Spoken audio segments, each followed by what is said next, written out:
할렐루야. 사랑하는 여러분 반갑습니다. 여러분 진정 반갑습니다. 오늘 하나님께서 그 어떤 것들 포기하지 마시고 우리 주님의 영광 보게 하시고 주님의 은혜로 마음을 채워 주시기를 주의 이름으로 축원합니다. 우리 이렇게 한번 서로 인사했으면 좋겠습니다. 우리 좌우 옆에 계신 분과 또 앞뒤 계신 분 바라보시면서 이렇게 한번 인사하실 텐데요. 당신이 은혜 받는 것이 저의 소원입니다 하고 한번 인사하겠습니다. 당신이 은혜 받는 것이 저의 소원입니다. 은혜 받는 것이 저의 소원입니다. 할렐루야. 아멘. 이 소원 우리에게 응답해 주실 줄 믿습니다. 하나님의 소원이시기 때문입니다. 교회에 큰 시험이 닥칠 때가 있습니다. 그때 우리 교회에 이런 일이 일어났는가 절망하지 않기를 바랍니다. 저 사람들은 왜 저렇게 이런 문제를 일으키나 여러분 원망하지 않기를 바랍니다. 절망과 원망이 아니라 하나님이 이 일을 어떻게 하나님의 뜻대로 이루어 주실까? 그럼 그 하나님을 소망하시기를 주의 이름으로 축원합니다. 유대로부터 몇 사람이 와서 할례를 받아야 구원을 받는다 이 다른 복음을 전했어요. 그래서 안디옥 교회가 분란이 나고 또 다툼이 크게 벌어져서 문제가 되었는데 하나님은 이 일로 말미암아 교회로 하여금 온전한 복음으로 더욱 든든히 세워 가셨다는 것입니다. 우리가 그 하나님을 믿는 것입니다. 그래서 예루살렘 총회를 통해서 이 어려운 문제였는데 하나님의 성령께서 이 결론을 내주시기를 이방인들이 하나님께로 돌아올 때 할례나 어떤 율법의 준수에 무거운 짐을 지우지 않는 것으로 그렇게 결의를 내리게 하셨습니다. 그리고 유대인들을 위해서도 이방인들이 유대인들에게도 걸림이 되지 않도록 우상의 제물과 음행과 목매어 죽인 것과 피를 멀리하라고 촉구하는, 그래서 이방인과 유대인들이 거룩하고 원만한 교제를 예수님 안에서 누릴 수 있도록 이런 놀라운 결정을 내리게 하셨습니다. 그러니까 누구도 실족하게 하지 말라는 것입니다. 이것이 하나님의 뜻입니다. 여러분 마태복음 18장 6절을 볼까요? 읽겠습니다. 누구든지 나를 믿는 이 작은 자 중 하나를 실족하게 하면 차라리 연자 맷돌이 그 목에 달려서 깊은 바다에 빠뜨려지는 것이 나으니라. 하나님이 가장 싫어하시는 일, 바로 누군가를 믿는 자를 실족하게 하는 일이다 하는 것이에요. 그 사람이 더 믿음을 갖도록 해야지, 하나님을 바라볼 수 있도록 해야지, 나 때문에 믿음을 버리게 만들고 하나님을 멀리하게 만드는 것이 얼마나 하나님의 진노를 사는 일이냐, 우리는 그것을 알아야 하는 것입니다. 그래서 여러분 절대 누군가 실족하는 일이 있지 않도록 우리의 모든 삶 속에서 모든 행동에서 정말 조심해야 되는 것입니다. 여러분 우리의 말로 얼마나 많은 실수를 합니까? 야고보 사도가 혀를 재가 물려서 항상 하나님 앞에서 교회 앞에서 조심하라는 것이. 젊었을 때는 내가 멋있게 보이려고 옷을 입죠. 하지만 성숙하면 다른 사람들 불편하지 않도록 옷을 입는 것입니다. 그 관점이 달라지는 것이. 모든 행동에 있어서 조심. 여러분 걸어갈 때도 조심. 은혜롭게 걸어야 되는 거죠. 여러분 성령을 아마 말귀를 좀 알아들으시면 좋겠어요. 은혜롭게. 여러분 단 위에 선 사람이 이렇게 옷 매무새를 잘 여미고 단추 하나 잠그는 것이 은혜 받는 것과 상관이 있겠습니까? 없겠습니까? 그렇죠? 상관이 있는 거예요. 이게 무슨 상관이야? 그러지 않습니다. 그래서 한 번도 이거 풀고 나온 적이 없는 것이. 왜? 단 한 사람이라도 그것이 걸리고 그것이 불편하고 하나님 말씀 듣는데 방해가 된다면 그거 왜 해요? 안 하면 되는 거죠. 그렇죠? 예. 제가 목이 탈 때가 있는데 설교 중에는 아마 거의 한 번도 물을 안 마셨을 겁니다. 웬만하면 그렇게 하지 않으려고 해요. 그것조차도 안 좋게 보일 수도 있기 때문에 한 사람이라도, 물론 우리가 다 된 사람 아니지만 지금도 실수가 많지만 그래도 힘이 모자라지만 그래도 조심조심 그 누구도 실족하지 않도록 하는 것이. 여러분, 교육자라고 해서 약하지 않은 것이 아닙니다. 우리 목사님들도 우리 전도사님들도 그분들 실족하지 않도록 하는 것이 성도, 성숙한 성도의 신앙의 모습인 것입니다. 그렇게 해주시길 바라고, 여러분, 우리가 믿음이 있다, 주님을 사랑한다 하는 것은 자기를 절제할 줄 알고 남을 먼저 생각할 줄 아는 것입니다. 성령께서 통치해 주시는 사람의 모습이 그와 같은 것입니다. 그래서 오늘 이 예루살렘 교회의 모습을 보니까 22절을 볼까요? 읽겠습니다. 이에 사도와 장로와 온 교회가 그 중에서 사람들을 택하여 바울과 바나바와 함께 안디옥으로 보내기를 결정하니 곧 형제 중에 인도자인 바사바라 하는 유다와 실라더라. 아멘. 여기서 온 교회라는 말에 한번 집중해 보세요. 여러분, 이 할례를 받아야 구원이 가능하다라는 그런 의견을 가진 사람들이 상당히 많이 있었습니다. 그래서 분쟁이 일어났었죠. 여러분, 그것이 어떻게 그들 가운데 심겨진 가치관이었습니까?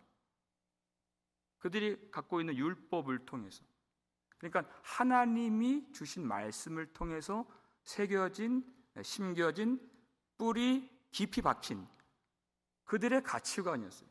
그러니까 생명보다 귀한 것일 수 있는 그런 가치관이었어요. 그런데 놀라운 성령의 역사가 무엇인가? 성령께서 그들 속에 있는 생명보다 더 가치 있는 그 가치관이 있지만 온 교회가 성령께서 깨닫게 해주실 때 그 복음의 진리를 수용할 수 있도록 마음을 열어주시고 지혜를 주시고 마음을 하나로 모아주셨다는 것입니다. 이게 성령의 역사예요. 여러분, 종교개혁이 일어났을 때 그 모토가 개혁된 교회는 항상 개혁되어야 한다라는 것이에요. 이 개혁이 500년 전에 한 번 이루어지고 끝나는 것이 아니라 개혁된 교회는 성령의 빛을 받아서 그 말씀을 더 깨닫게 하시고 더 깊이 알게 하시면 개혁되고 또 개혁되고, 우리가 회개했지만 회개하고 또 회개하고 더 깊은 그리고 진실된 그 진리 안으로 들어가도록 성령께서 참 교회를, 진정한 교회를 이끌어 주신다는 것입니다.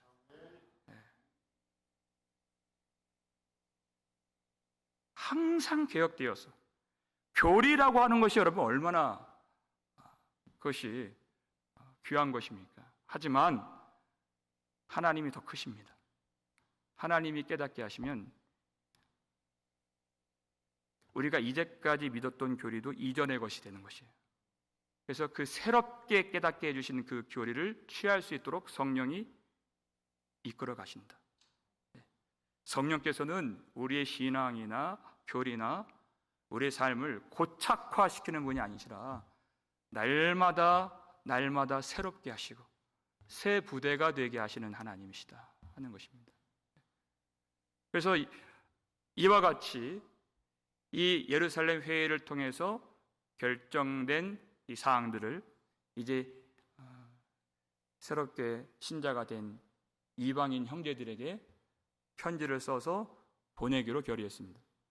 그런데 편지만 보내는 것이 아니라 바울과 바나바, 그리고 유다와 실라, 하나님의 복음의 진리를 잘 알기로 인정된, 또 32절 보니까 그들이 선지자라고 불리기도 했던 그 사람들을 함께 보내기로 합니다. 그래서 그렇게 분쟁 속에서 흔들렸던 이 교회를 안정시키고 복음으로 잘 가르칠 수 있도록 이 사람들을, 그래서 사도 바울은 너희는 그리스도의 편지니 하는 말씀도 나오죠. 그 사람을, 그 말씀의 사람을 보내기로 결의했다는 것이. 편지 내용을 보니 어떤 내용인가 이렇게 시작이 됩니다. 23절 보니까 읽겠습니다. 그 편에 편지를 붙여 이르되 사도와 장로된 형제들은 안디옥과 수리아와 길리기아에 있는 이방인 형제들에게 문안하노라. 아멘. 이렇게 됐어요. 제가 이렇게 강조해드린 부분을 보시면, 자, 사도와 장로된 형제들은 그렇게 얘기했어요. 이 사도들, 장로들, 이 교회의 기둥 같은 그런 어떻게 보면 절대적인 그런 권위를 갖고 있는 그런 사람들입니다. 그런데 이제 막 믿기 시작한 이방인 신자들을 또한 형제들에게 문안하노라. 그러니까 형제들에게 보내는 편지, 이렇게 될 수 있겠습니다. 여러분, 성령께서 임하시면 어떤 신분이나 그리고 직분이나 어떤 그 사람이 갖고 있는 영향력이나 소유가 있고 없음이나 상관없이 그런 것들로 나뉘어지지 않는 한 몸된 교회로 성령이 만들어 주신다는 것입니다. 이들은 언어가 다르고, 이 이방인 형제들은 국가가 다르고 문화가 다르고 사는 곳도 길리기아 지역, 소아시아 그 동남쪽 다소가 있고 안디옥이 있는 아주 멀리 있는 그곳이에요. 그러나 그 먼 거리조차도 예수 그리스도의 피로 이미 가까워졌고 한 성령으로 세례를 받았으므로 그들이 한 몸이요 한 형제가 되었다는 신앙의 고백인 것입니다. 여러분, 이것이 정말 놀라운 것이에요. 사도라고 장로라고 우월감을 갖지 아니하고 이제 막 믿기 시작한 이방인이라고 작다고 여기지 않는, 그들에게 무거운 짐을 지우지 않고 하나 되기를 힘쓰는 모습이 될 때 성령께서 다스리시는 교회구나 알 수 있습니다. 이 사람들은 이제 막 믿기 시작한, 잘 모를 수 있는 그런 사람들이죠.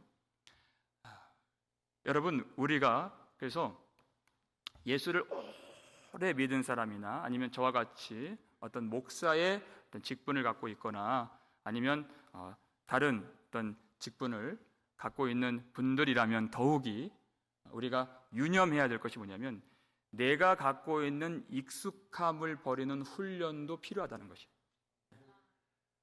우리는 너무나도 교회가 익숙해요. 그래서 이제 막 믿기 시작한 분들이 어떠한 마음을 갖고 있는지 우리가 그걸 놓칠 때가 많이 있습니다. 아니, 그걸 왜 못해? 아니, 기도를 왜 못해? 아니, 왜 예배를 왜 그렇게 못 드려? 아니, 왜 저렇게 할까? 그것이 아닙니다. 처음에는 모든 것이 어색하고 낯설고 어렵습니다. 우리도 그랬습니다. 오랫동안 주님이 기다려 주셨습니다.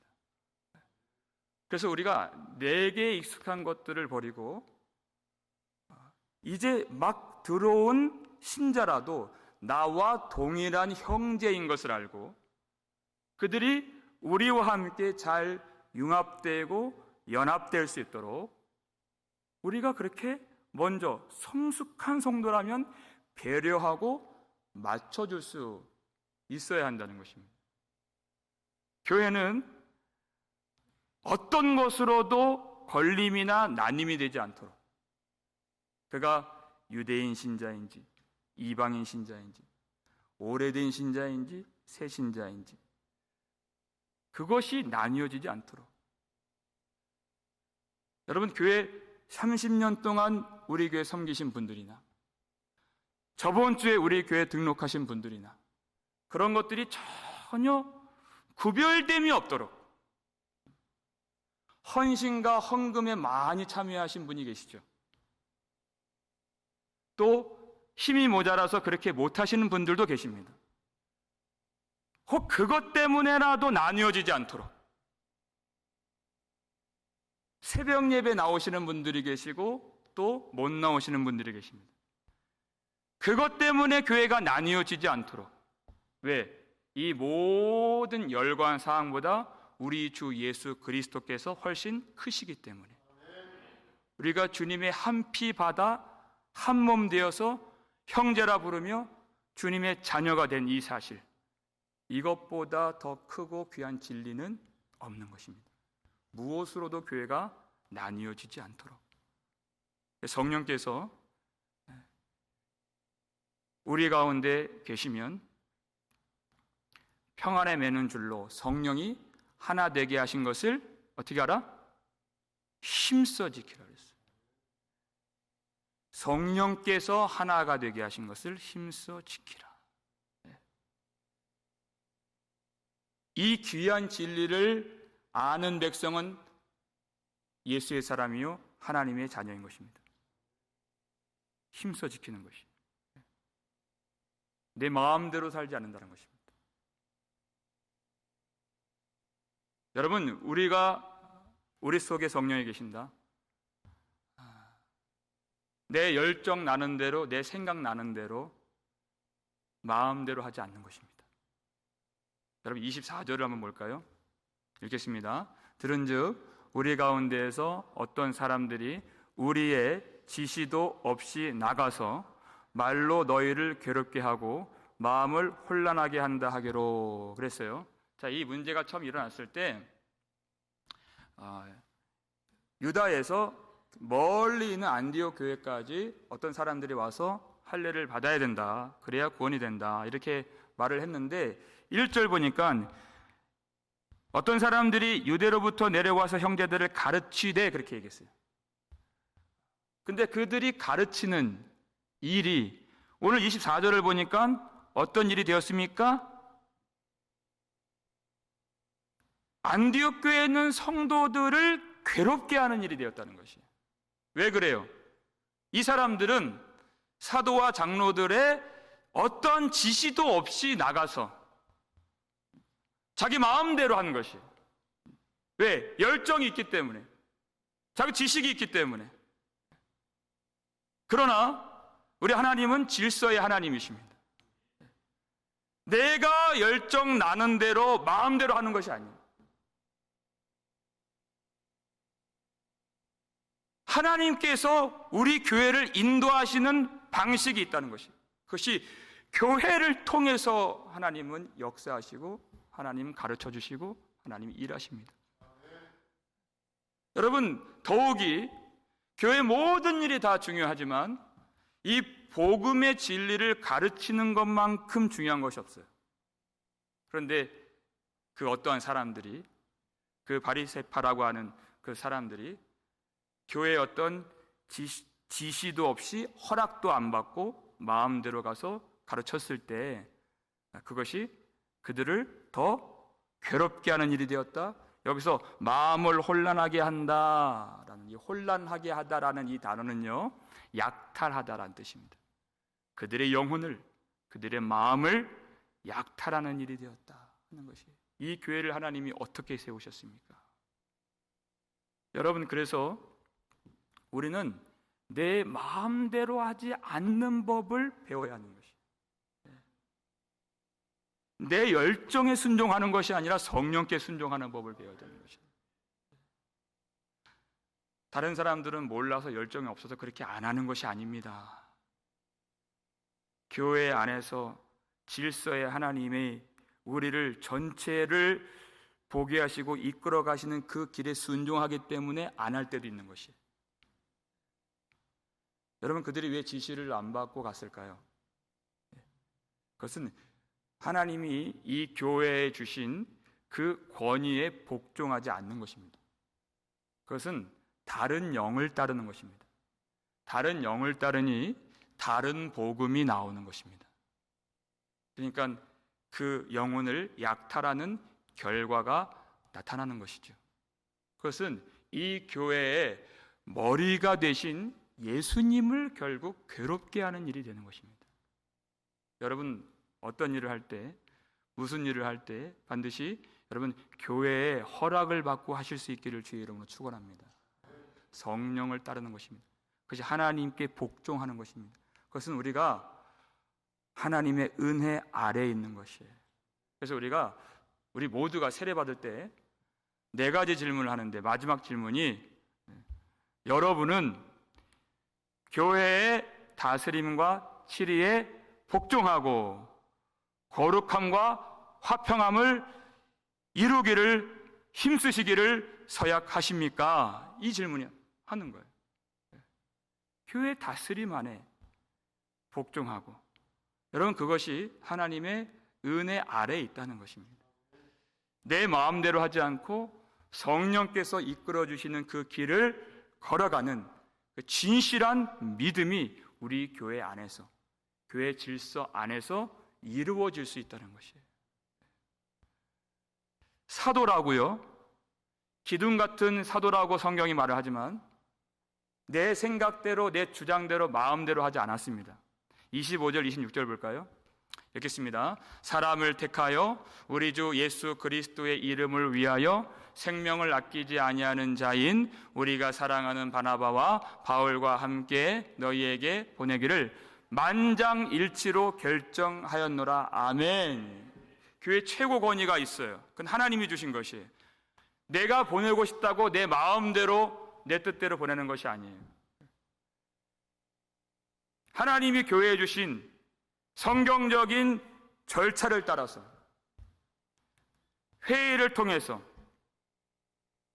공동의회를 통해서, 그리고 그 사람을 보내기로 가한지 아닌지, 그 속에 성령께서 거하시는 성도들이 선출하는 투표 가운데서도 하나님이 성령으로 역사해 주신다는 것입니다.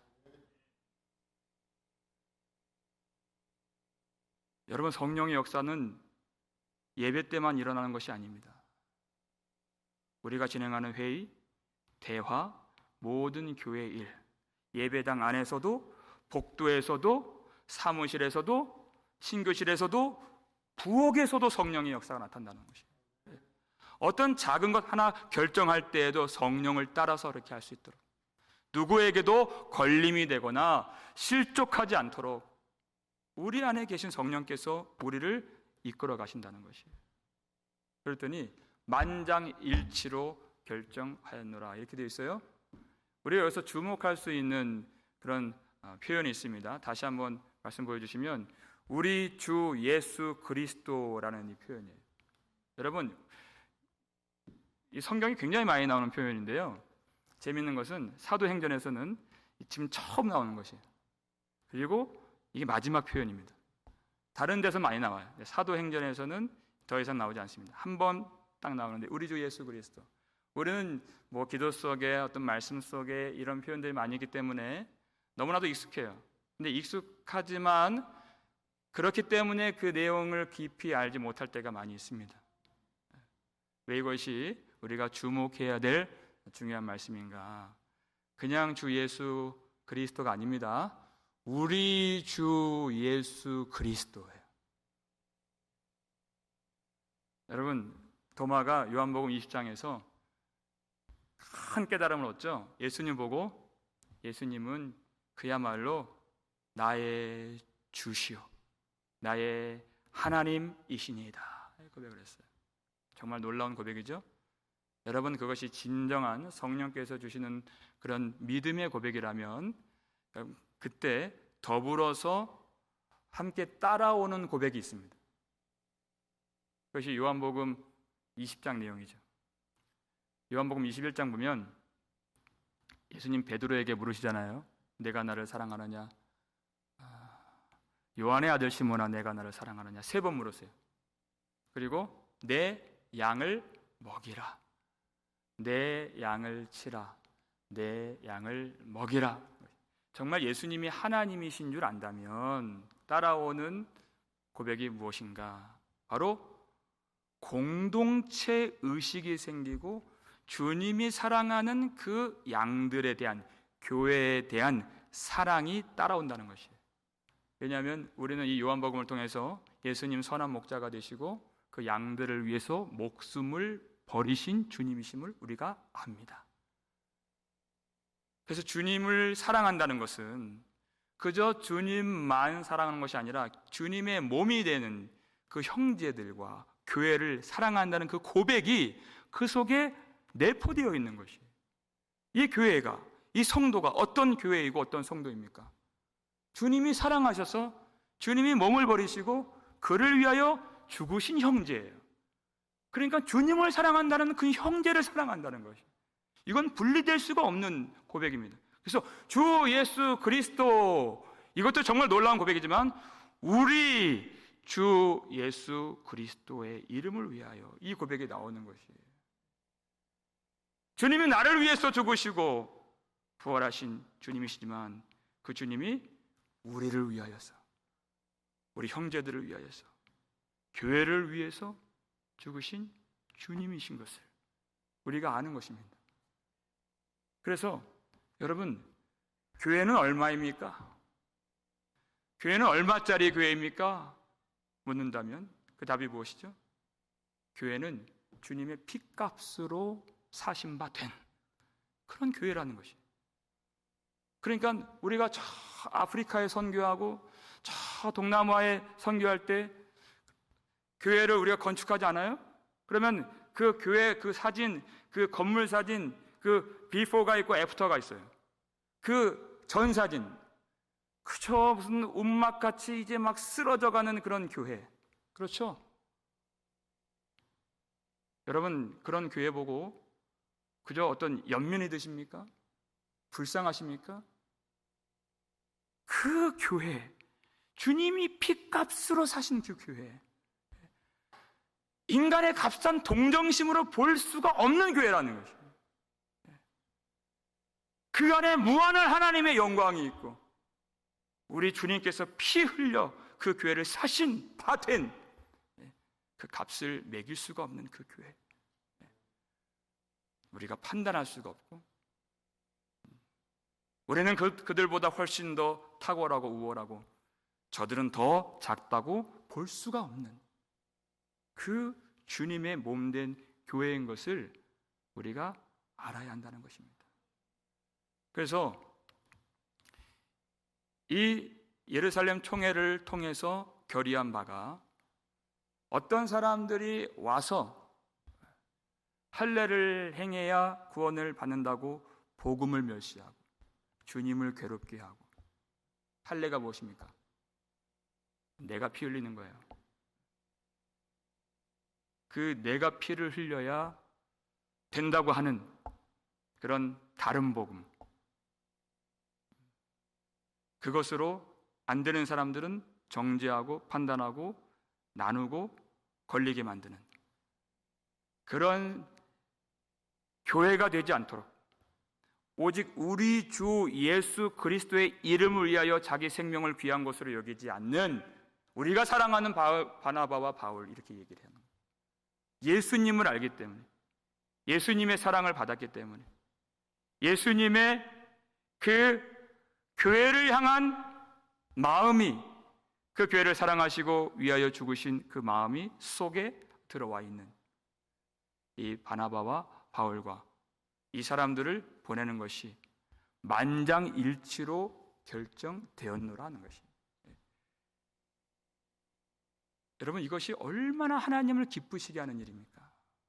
정말 그 마음에 예수의 심장으로 가득 있는 사람들을 파송하는, 그들을 안디옥 교회로 보내는 이러한 일을 하나님이 기뻐하신다는 것이에요. 여러분, 제가 어떠한 일을 하나님이 기뻐하십니다라고 잘 표현 안 하는 거 아시죠? 제가 아주 조심스러워하는 표현 중에 하나가 하나님이 기뻐하신다는 표현이에요. 성경 보니까 하나님 마음 모르고 자기들끼리 하나님이 기뻐하신다, 구원받았다, 평강하다 그렇게 말하는 순간에 하나님이 진노를 퍼 부으시는 장면들이 많이 나오기 때문이에요. 아주 조심해야 될 표현인데 이와 같이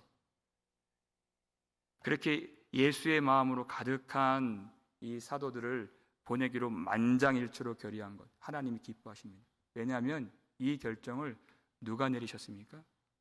성령께서 내리셨기 때문이에요.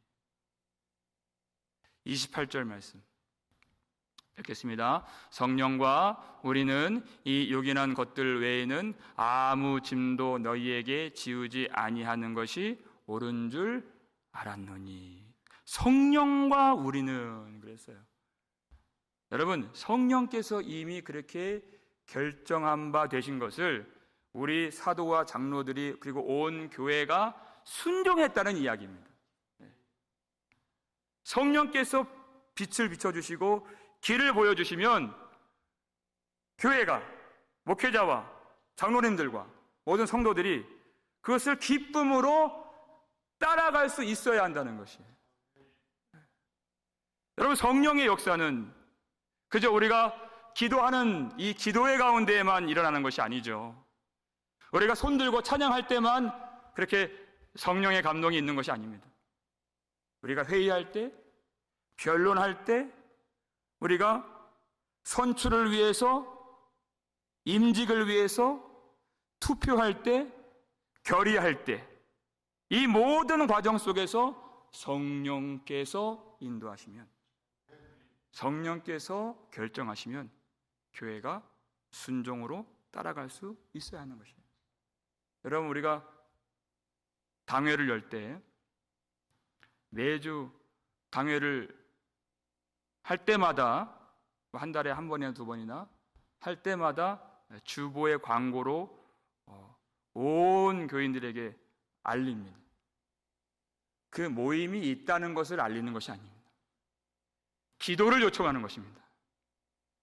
우리가 우리의 생각과 주장대로 하지 않도록 오직 성령께서 이끌어 주셔서 우리 복음 장로교회가 복음 외에 어떤 다른 것으로도 성도들에게 하나님께 돌아오려고 하는 자들에게 짐을 지우지 않도록 그 결의를 하고 성령을 따라가는 이 회의가 될 수 있도록 온 성도들에게 기도를 요청하는 것입니다. 기도해 주시기를 바랍니다. 하나님을 기쁨으로 찾고 이 믿음 생활에서 참된 신앙의 자유를 누릴 수 있도록 그런 이 하나님이 은혜 주신 그 결정을 내릴 수 있는 당회가 될 수 있도록. 그래서 오늘 새벽에도 그 말씀 주셨잖아요.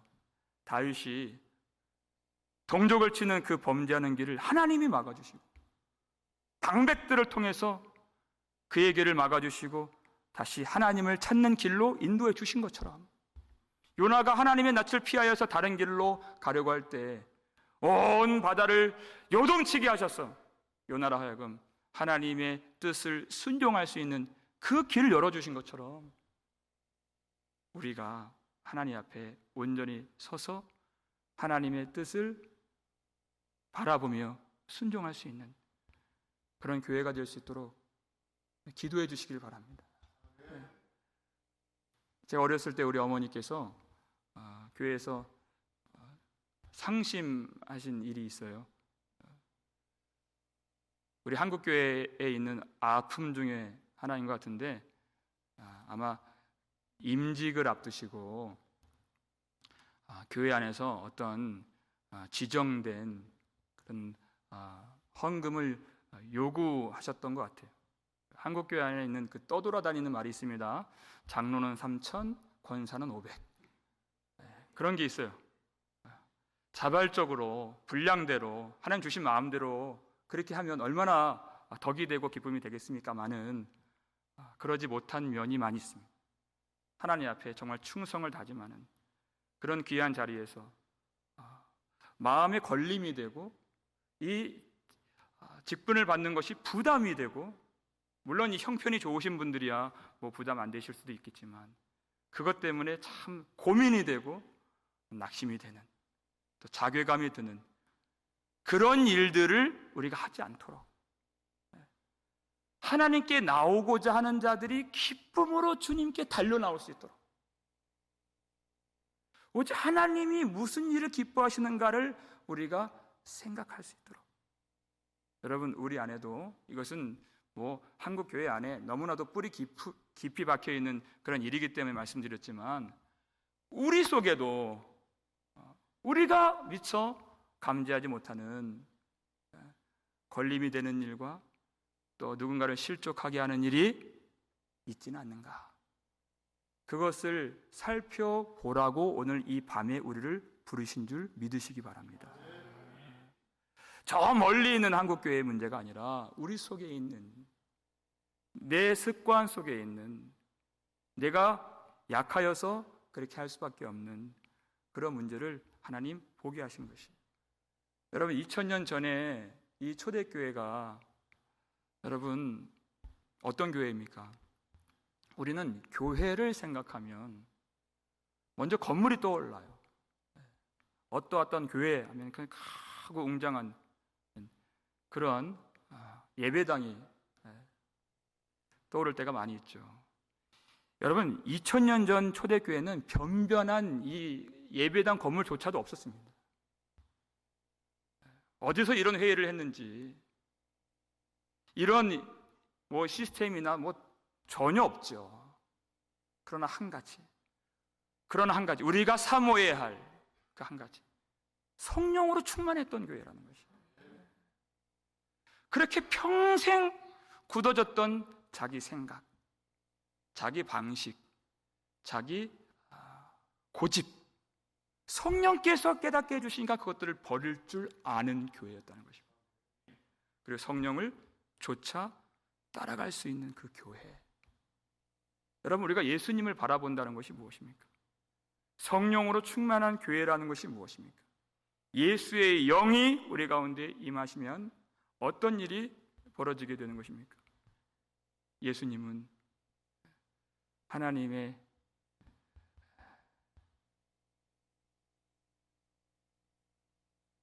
모든 영광과 모든 권능과 모든 지위를 동등하게 가지신 예수님은 하나님이십니다.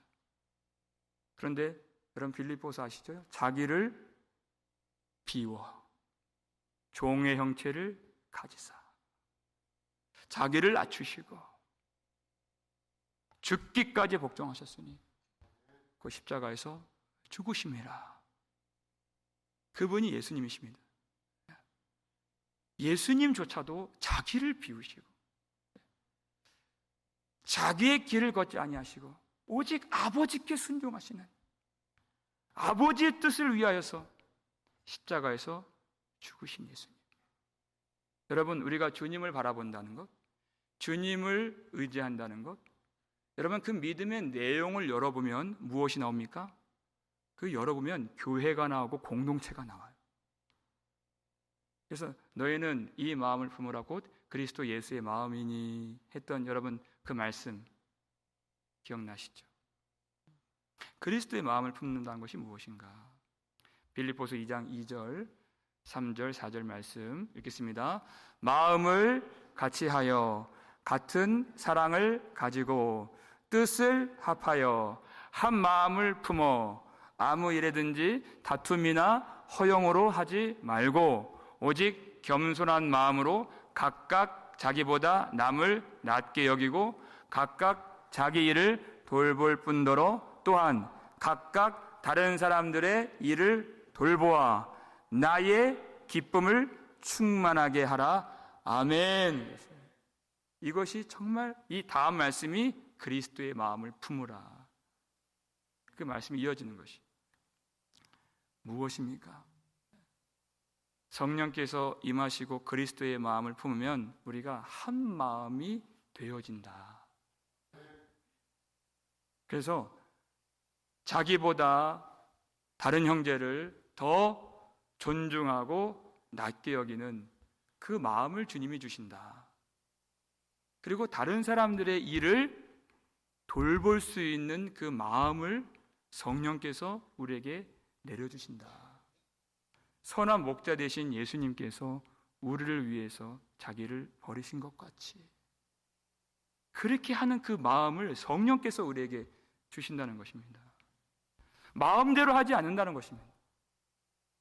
내 자유만 알고 여러분 마음대로 하는 것, 그것은 자유가 아니라 범죄입니다. 자만입니다. 내가 예수님께 열정이 있다고 나의 신앙만 생각하는 것은 그것은 온전한 믿음이 아니라는 것입니다. 예수님께 대한 그 마음이 있고 신앙이 있다는 것은 교회를 생각하고 다른 사람들의 일을 돌보고 그리고 남을 나보다 낫게 여기는 그 마음이 들 때 그때 성취가 되는 것입니다. 왜냐하면 우리는 예수의 영을 받았기 때문입니다. 예수님은 우리의 아픔을 짊어지시고 함께 고통하신 분이십니다. 우리의 약함을 주님이 짊어지시고 함께 신음하시고 땀이 땅에 떨어지는 핏방울이 될 정도로 기도하셨던 예수님이십니다. 그리고 우리의 죄 때문에 십자가에서 죽으신 주님이십니다.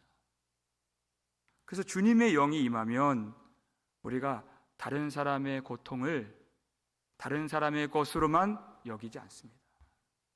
다른 사람이 아프면 나도 아픕니다. 한 몸이 되었기 때문입니다. 형제가 눈물을 흘리면 나도 눈물이 나는 것입니다. 그리스도의 영이 그렇게 만들어 주시는 것이에요. 한 몸이 되었기 때문입니다. 이번 주 새벽 예배 때 우리 지체 중에 한 성도 중에 너무나도 위독한 분이 있습니다. 매일 기도했죠. 그 아픔을 내 아픔으로 여기고 그렇게 기도하는 그 마음, 그것은 성령께서 주신 마음. 한 주간 내내 우리 교회에 주신 그 은혜를 우리가 발견했습니다. 여러분, 우리가 내 마음대로 살지 않고 성령께서 주시는 마음을 따라서 교회를 생각하고 교회의 유익이 되고 누구도 실족하지 않도록 하는 그 믿음, 그 믿음이 우리 가운데 충만히 임하기를 주의 이름으로 축원합니다. 우리가 사랑하는 주 예수 그리스도 그 한 피를 받아서 한 형제가 된 우리 교회 안에 어떤 누구도 실족하지 않도록 우리가 조심하고 절제하고 자기를 돌아보고 주님을 의지하여서 그래서 하나님께 그들이 더 가까이 나아갈 수 있도록 쓰임받고 믿음을 얻는 데 우리가 소용되고 그렇게 우리 하나님을 기쁘시게 해드릴 수 있는 우리 복음 장로교회가 될 수 있기를 주의 이름으로 축원합니다.